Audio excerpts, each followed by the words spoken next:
Why am I nervous? Because I have dared to order a classic crime thriller, Crime and Punishment, by Russian writer Fyodor Dostoevsky, and I'm afraid I might change my mind to read it. Well, we'll have to see until the end of this session. Our moderator for this session is Devi D. We did have introduced Devi in the previous session today, but for the new viewers and participants, I'd like to introduce her to you all again. Devi is a creative writer and marketer based in Delhi. She writes short stories, poems, and quotes. Recently, one of her short stories, Animals and the Third World War, was published in a book pertaining to reuse and climate change. Devi is also a passionate Toastmaster since 2013. Currently, she is the Division E Speech Evaluation Champion, District 41.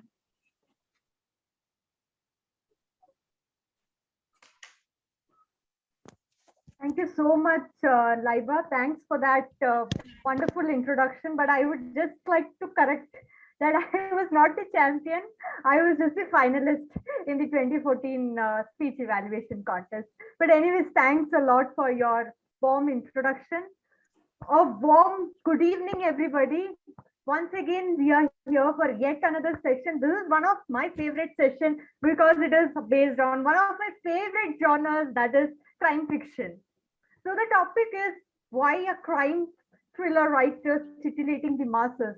Why are crime thrillers so popular? When I think about crime thrillers, I just think of one name. One name comes on the top of my mind, that is Agatha Christie. I'm sure most of you have read Agatha Christie and or at least heard of her. She's known as the queen of crime fiction. I can go on and on at night reading her books, just reaching that point where the murderer is identified. So in this session, we will basically be talking about different elements of a crime fiction, why it is very popular world over, and I myself am aspiring to be a crime fiction writer. So let's hear it out from our panelists themselves. Let me introduce our esteemed panelists today. First panelist is Maanas Lal. He's a painter, writer, and a digital artist. He is known in the international art circuit for his unique style of digital painting. His art has been published by Times of India, Vogue magazine, National Geographic, The Pioneer, and Outlook Traveler, among many other prominent publications. He is also a winner of several prestigious awards, and his work has been showcased alongside legends like M.F. Hussain and even S.H. Raza. And he also has co-authored 2 books, and he's currently co-authoring a book with his father, that is The Barabanki Narcos. It's a bestseller. That is, he is co-authoring with his father, who is a former cop. Note this point, he's a former top cop, and also his upcoming book, The Kanpur Inferno. It's going to be a gripping crime thriller. So it's being published by Bloomsbury. So we are looking forward to these books. Let's give it for Maanas. Let's welcome him for this panel discussion. Let's give him a big round of applause. Thank you. Thank you so much. Thanks. Welcome, Maanas. Thank you, Vivek. Thank you.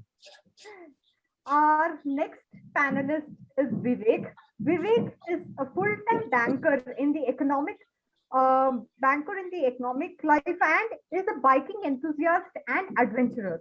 He has a commendable measure of achievement in extreme sports such as skydiving, scuba, bungee, rappelling, and many more.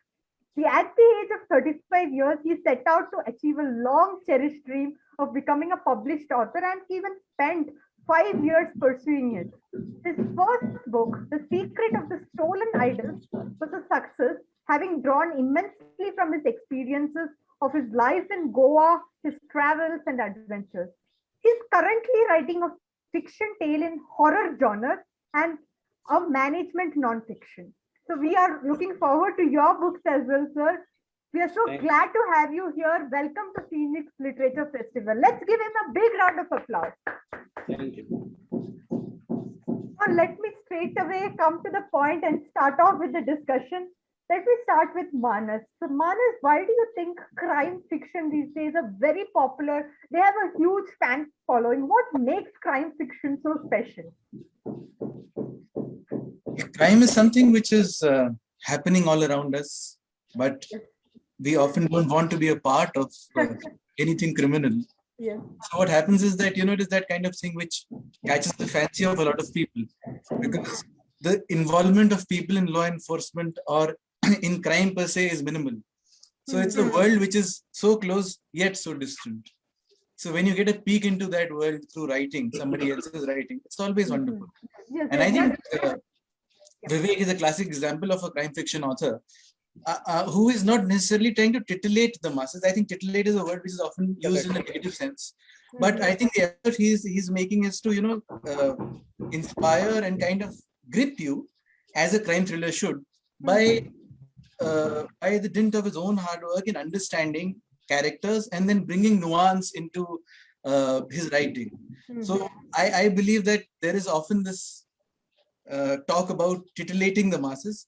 I don't necessarily agree with that statement, that part of the statement. For instance, I come from a non-fiction, non-fiction perspective, because Barabanki Narcos, which is my father's book, which you mentioned, just a small correction. So that is non-fiction. And now the book I'm co-authoring is also non-fiction. It's based on true events. But there has to be some kind of dramatization at times, because you need to plug some loopholes in a story to get it across to the viewers.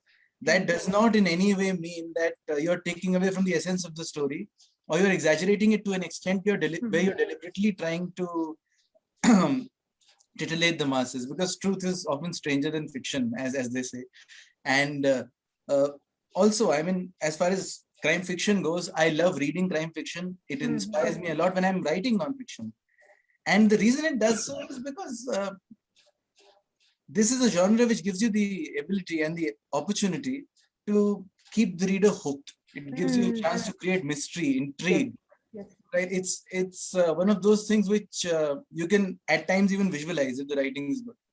Yes. So it's a genre which will always remain popular because of the forbidden nature of what it talks about, and also, in a way, how much you see of it, but how distant you are in reality from it. Right, right.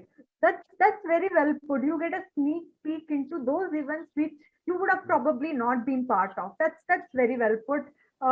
Vivek, do you agree that it's crime, crime fiction actually titillates the masses?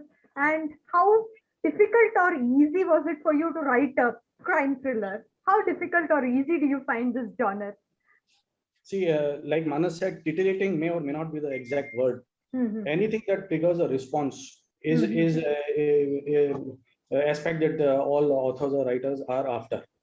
I do adventure sports, action, and extreme sports. So I know that when I do a scuba or a bungee or a skydive, I can go as far as you can go to something that is, the borderline of adrenaline. Crime takes it further. Now, if you're a criminal and if you're a manipulative criminal, that means you're not a thief or a robber, but you're manipulating and you're conniving and you're planning a cold-blooded murder, then that's the ultimate thrill that anybody can ever get.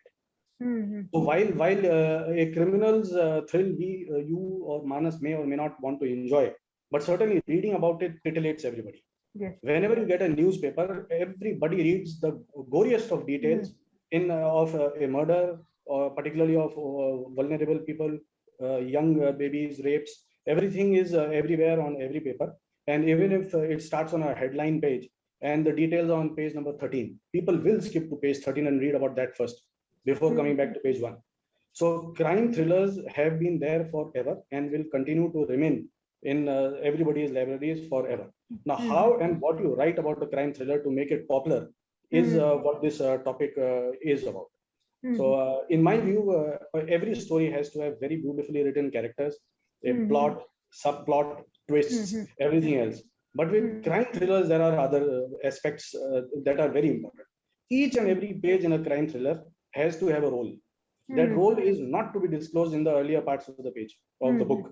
Every page, every character, every detail has a role to play, and you come to know about their role only later. Yes, yes. So that makes it very difficult and very distinctive from other aspects of writing. Yes, A romantic book, you know where it is going. It is going to go into a marriage in most cases. Or a rom-com is also predictable. They can be beautiful, and I love them personally, but they are predictable. It's only about how beautifully it is written. But with crime thrillers, there is layering, there are twists, there are plots, there are often these days there is a slight departure from crime thriller. It is not just about rapes and murders. It is also about scams, frauds, and there is a greater and greater demand from publishers to write books on frauds, particularly banking frauds or stock exchanges, share market frauds, and that is crime also. So there is a growing market in that, and titillating the audiences will remain a challenge. Although titillating isn't really the right word to use for this. Right. You're reaching out to the audiences. You're associating, reaching out to what fears and safety feelings they may or may not have.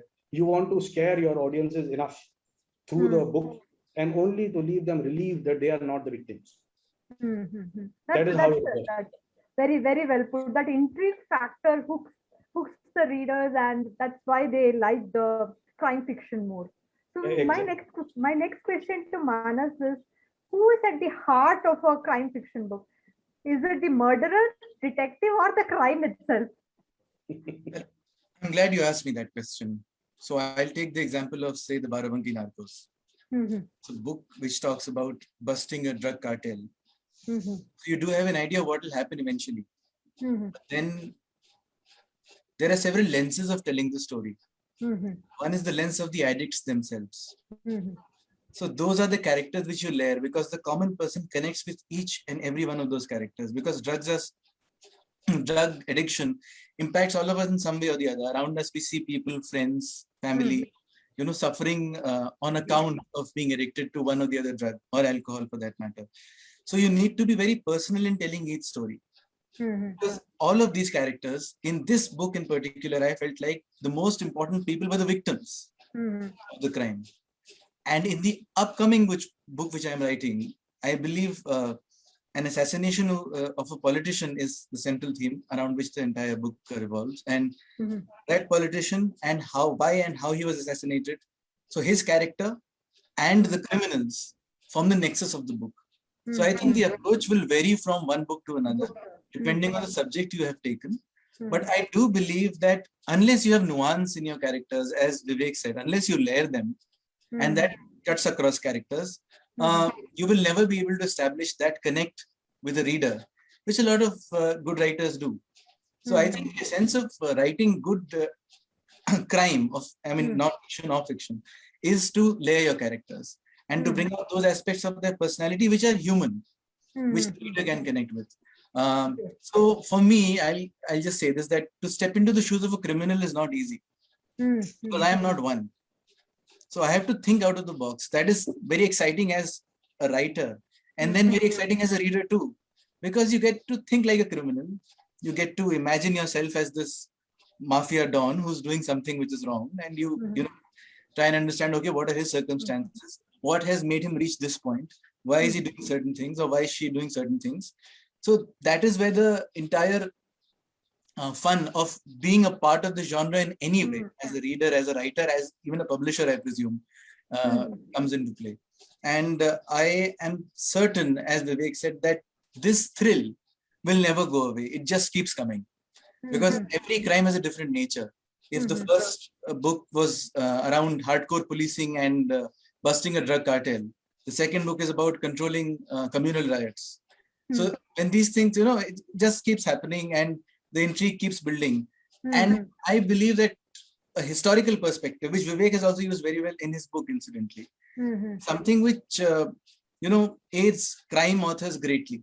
If you're able to establish real life reference points and things, then readers connect with fiction better. Right. So that is one ability which I have noticed, which cuts across the board in a lot of authors of crime. Right. Very, very, very important points to note. Thank you for the inputs, Maanas. Now coming to Vivek, what I want to ask is, in a crime fiction, we need to come out with a lot of clues. So we have to place them at the right point, and you have to reveal them at the right point. So how, as a writer, how do you make that judgment that we need to have number of clues, that it is not too much or it's not too less, and the right point of revelation? How do we decide upon these factors? That frankly is where your own quality comes in the picture. This is the toughest thing of writing any book. Right. So if you know how many twists to give, not overdo them, and they should not be glaringly impossible twists either. They should be realistic, but they should be nicely covered out in the open, but left for the reader to uncover. And there is also one concept where a reader should feel empowered. Somehow you have to convince the reader he or she was able to guess that one page before you actually told him that. Right, right. And that makes him love you more than if you actually reveal it openly. Right. It's a difficult art to have. Maybe Maanas can have that art actually as an artist. It's very, very difficult. So we shouldn't, make the readers guess too much as well. At least, Not guess too much. Yeah, make them guess too much. Not guess too much, especially if it is in the first half of the book. If I can add to, Yes, sure, Maanas. Let me add to what Vivek just said. So in my case, I believe that since my father, donned the uniform for so many years, and he was a cop for 37 years. So writing from the crime fighter's perspective as a co-author becomes relatively easier because he handles that, right? So it gives me a good reference point. And therefore I can revolve around that fulcrum at times. So when Vivek talks about building the story a certain way, I think I have a certain advantage in this respect, not by virtue of being an artist, but by virtue of having somebody who's actually seen the other side of it in real life. Possibly. In my case, in the book, how I build it up was that I had decided upfront that I will have about 7 or 8 plots and twists. So that was almost just a decision that I had taken, and empirically speaking. So in that, I had layered it actually physically by creating one wall full of chart papers, and then interlinking characters, interlinking chapters. Right. And then you go on developing and layering them. If it's a purely fiction, it is difficult, but it's also easy. Because you can depart from realities as much as you like. Right. So That brings me to the next question. When we talk about clues, there is something called red herrings or false clues. False clue is more tougher.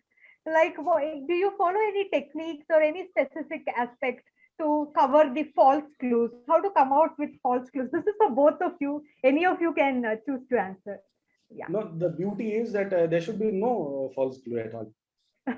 Okay. Really, there really shouldn't be. You may, as a reader, realize at one point in time that it was a false clue, only to actually realize that it was not a false clue at all.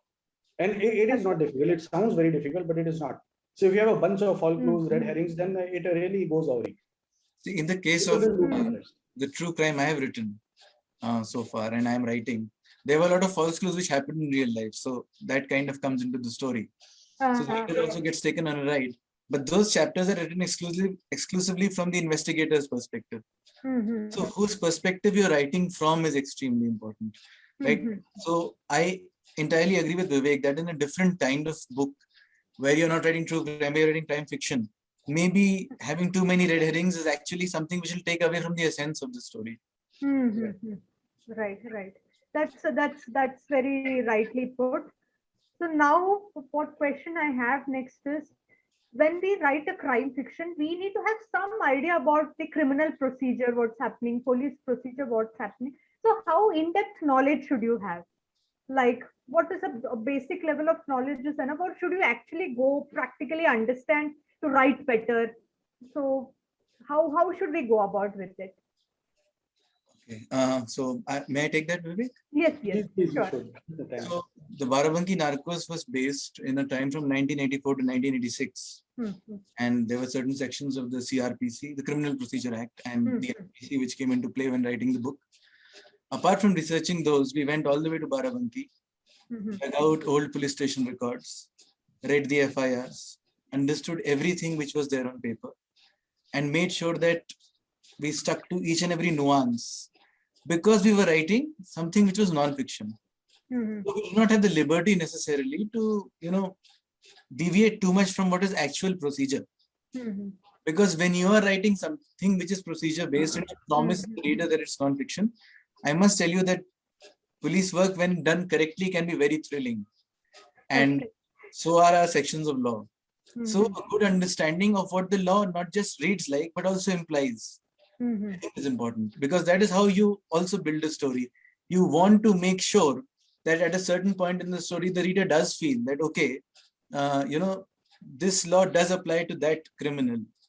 You have to build characters in that way. You have to keep that in mind, particularly when, for instance, you're writing about things like robberies and thefts, which is one of my upcoming books. I think the book after the Kanpur Inferno, which tentatively titled Hook a Crook, is about robberies.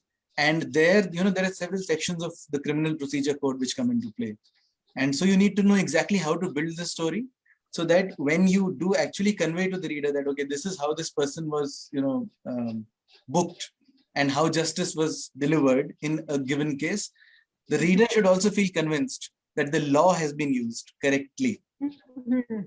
So I believe it's very important to have a very keen eye on those details. Yes, yes. So we need to have a clear picture, clear idea about all the laws, all the procedures. Thanks for that insightful inputs, Maanas. Next question that I have is, Vivek sir, I'll shoot it to you. That is regarding cliffhangers. Cliffhanger is very important in crime fiction. From page 1, you should keep the readers hooked.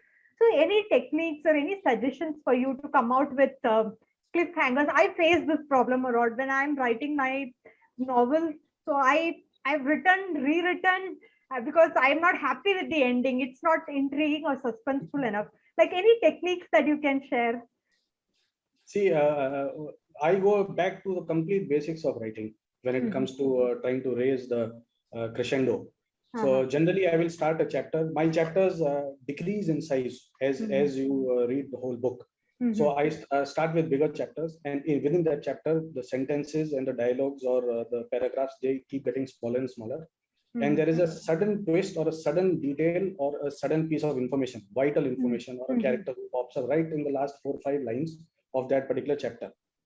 And the next chapter will not relate to this chapter at all. Okay. So generally, I keep up the crescendo building in every single chapter, and the chapter's length will go on reducing right till the end. And I've published only once, but one book I've already got 2 on the anvil. So I'm using similar techniques in those also. Those characters, 7, 8, or 10, or 20, as many number of characters as they may be, they all will want to come back in one chapter towards the end. So I built up that speed right till the end. That's my basic strategy, and it's a very vanilla strategy. It's not something very basic, but it works every time. Very, very valuable input of introducing one chapter, then not talking about that incident, then going to the next incident. This is a very intriguing. Coming back to it after 3 or 4 chapters. Yes. Reducing the sizes of the sentences, using simpler words towards the end of the chapters. These things psychologically make a difference, because the reader's momentum improves. So that's a very small and general technique, but I think can be deployed very easily. That's a very interesting input. I will try it out in my writing. Maanas, you can add some inputs for this cliffhanger technique. Well, from a non-fiction perspective, there are a lot of cliffhangers which keep happening in real life crime, particularly crimes of serious magnitude. But I do agree with Vivek that there is often a tendency to overwrite a lot of things, if I may. And therefore, you need to be very careful on how you construct your sentences, how you regulate the size of your chapters, and how you are making sure that the reader goes on a journey with you. Right? You don't want a crime thriller to read like a mundane story. It has to have those cliffhangers. And you need to fall from cliffs as a reader and then climb back up, slowly scurry your way up the hill and then find your place again. So unless you have that thrill of going on a ride and ups and downs and what you associate generally with good crime writing, the fun of it is entirely lost. So I would second Vivek on everything he said. Yes, I think that's a very good way of going about writing. Right. My next question is regarding the point of views that we use. If we use multiple point of view, maybe it could cause confusion to the audience. And sometimes we see that Agatha Christie's one of the book, it was written from an antagonist perspective, and even she received backlash for that. That the antagonist was narrating the story, that is the murder of Roger Ackroyd, and in the end, the reader gets to know he is the murderer. So at that point of time, everyone felt that they were being fooled. So like then we have that concerns Like, will the audience really like so many point of view, especially the antagonist point of view? Like, how do you tackle this, sir? Should I go for this? Yes, you can go, sir. Yes, I think audiences respond very well to different points of view. And Jhumpa Lahiri, for instance, in some of her books, she is written in second person's point of view. It's very unique way of writing, and I don't see an issue with it. In any book, particularly when it comes to crime fiction, which is, I think, borderline on non-fiction also, because the way a crime fiction is put forth, you can relate so well to an actual event that it is very close to non-fiction. So a narrative point of view can easily work. It's very fairly simple. It's a straightforward question. You can't have 20 points of view anyway in a book. And to add to that, I don't think that the book should be written based on how you think the audience will like it or dislike it. The book is first a writer's book. Yeah, If Agatha Christie wants to write it from a certain point of view, it is entirely up to her. And whether it is taken well or not is something which comes later. And what happens often with a lot of these books is that even if they don't do well initially, they do become cult classics because they explore new ground. Actually, that's the whole point of it, right? You create something which then you have a conversation about so many years later, like we are having. So clearly, there is an indelible impact which has been left behind. Right. And that is primarily the purpose of any art form, including writing. Right. Fairly put. My last question is, like, some of the books, they have message, like crime thrillers, should it leave the audience with a message? Should it necessarily have a message, or is just a normal solving the crime mystery and ending it there? So will adding a message make more difference to the book? Vivek? Well, most crime books will naturally have a message wherein a criminal gets happy-handed towards the end. But lately, the criminals, as perhaps Agatha Christie's antagonist also, have been made out to be so classy and damningly dashing that you actually start empathizing with the villain more than those. So, well, that message might be questionable.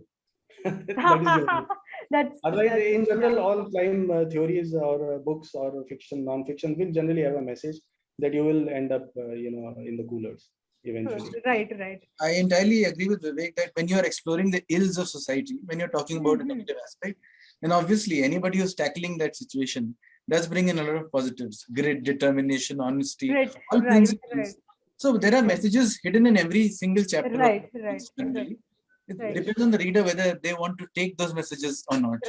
And I Right. do agree with Vivek that particularly in the visual medium, there is a certain kind of swagger which is attached with the villainous characters. That needs to be looked at carefully, I believe. Right. Very fairly put. Now we'll open up the floor for questions from the audience. Any of you want to ask some questions, can unmute yourself and ask the question, or you can post it in the chat window, or you can raise your hands and ask the questions to the panelists. So I have a question. I'm Aditya. So if you have read Private Delhi, Ashwin Sanghi's book, there's a point where he talks about conflict between the governor and the chief minister, and we know exactly at that point in time there was a real life conflict between the governor and the chief minister. Do you think such events influence the authors to add such thing without revealing it too much? I mean, if you have read out, if I hadn't read about that, I wouldn't know about it. But when the depth of the book, I could feel that he had kind of made a caricature of that whole conflict between the governor, and there was an entire thing. It wasn't very open, but there was something. If you have read Private Delhi, it was there. The way he just portrayed it as if he was making a caricature. Do you think such things make a difference? Such events you want to add because you think you feel strongly about them, that you want to add but not make it too overt? May I take that? Yeah, sure. How can any author remain unaffected by what is going on around them? I don't think it's a possibility. So if there are certain things happening in real life, they invariably seep into your writing in some or the other way. And if there is a political conflict going on, if it can become a part of your book, as long as you are staying true to the essence of the story, I see no harm in it. And in fact, in the books I'm co-authoring and in the Barabanki Narcos also, there are a lot of political conflicts, and there are big politicians who are even named in the book. And there are direct references to things which happened in real life. I think he did name in the Sialkot saga about Vajpayee. If you've read Sialkot saga, he has that character in his younger days. He's met with Vajpayee, and I think he's named him in that book. That's what I have. So there is in fact reference to Mr. Vajpayee in the Kanpur Inferno too, in one full chapter. So that's what I'm trying to say, that if you are okay as an author in not shying away from certain things, then you should go for it. It really happen. In fact, can I drop in a line? Yes, please. Yeah, sure. See, this is 100% going to happen in every book. In fact, if it doesn't happen, I think it's a poor idea. So whenever there is something in reality, and if you fictionalize it, you not just create something which is actually possible in another universe maybe, but it's also something that people will relate to. People will buy more of those books, and even after years, for posterity also, there is a reference point. Even in my book, I've put in, I think every single detail can be cross-checked, and there's a factual basis for every single page of from The Secret of the Stolen Idols. Everything, whether it's somebody who's making a passport, a fake one, or it's a house, or it's the names of the characters, you will always find a reference point very close to how the characters actually play out in the book, and that's the best way out also. That's fairly put. Yeah, that's very fairly put, sir. So it's time for me to wrap up the discussion. Rest of the questions we'll take it offline. Members can reach out to the panelists and ask your queries. So first of all, I would like to thank both the panelists, Maanas and Vivek, for having such an insightful discussion on this crime fiction topic. I learned a lot of interesting tips and interesting tricks, and I'm definitely going to try it out in my write-up. Thanks for enlightening us.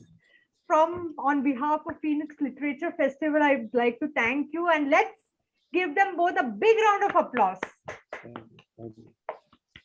Thank you, Phoenix Litfest. Thank you for being such a energetic moderator, Devi. Thank you.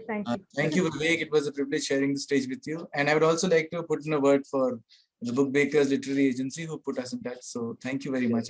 Thank you so much. Literature Festival is a wonderful venture, and I congratulate all of you on this wonderful idea. Thank you, Maanas. Thank you. Shukriya. With this, I hand over the stage back to our MC, Laiba. It was an amazing session, amazing talk, and I promise I'll have a lot to think about before sleeping today. With so much information I'm receiving just by simply being a part of this fest, and I have to read Maanas's and Vivek's books.